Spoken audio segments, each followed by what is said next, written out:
హన్మకొండ జిల్లా కమలాపూర్ మండల కేంద్రంలో కళ్యాణ లక్ష్మి షాదీ ముబారక్ చెక్కులు పంపిణీ చేశారు. ఈ చెక్కులను ఎమ్మెల్యే పాడి కౌశిక్ రెడ్డి లబ్ధిదారులకు అందజేశారు. నిరుపేదల కుటుంబంలో వెలుగులు నింపడానికి మాజీ సీఎం కేసీఆర్ ప్రారంభించిన గొప్ప పథకమే కళ్యాణ లక్ష్మి షాదీ ముబారక్ అని ఆయన కొనియాడారు. మొత్తం 115 మందికి లబ్ధిదారులకు చెక్కులను పంపిణీ చేశారు.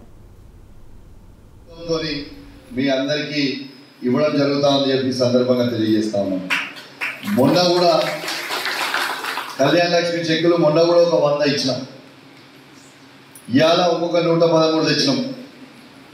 వాస్తవంగా నేను ప్రతిపక్షంలో ఉన్నా అని ఓ కుట్రతోని ఈ చెక్కులు ఇవ్వకురి, ఈ చెక్కులు ఆపురి, మేమే వస్తాం, మేమే పోతాం, మేమే కాదు అని ఇబ్బంది పెడతా ఉన్న సందర్భంలో నేను ఒకటే చెప్పిన, మీరు ఇస్తారానే నీ ఇవాళ 2 కావాలన్నా అని చెప్పిన తర్వాత వాళ్ళు ఇయ్యనీయకపోతే నేను మీ అందరి కోసం కోర్టు మెట్టు కనీసం ఒక 10 నుంచి 20 సార్లు కోర్టుల మెట్లెక్కి 10 లక్షల రూపాయల అడ్వకేట్ ఫీజు కట్టి కేసీఆర్ గారి నాయకత్వంలో ఇలా కోర్టు నుంచి ఆర్డర్ తీసుకొని వచ్చి మరీ మీ అందరు కూడా కళ్యాణ లక్ష్మి ఇస్తున్నా అని కూడా మీ అందరికీ ఒకసారి గుర్తు పెట్టుకోవాలి.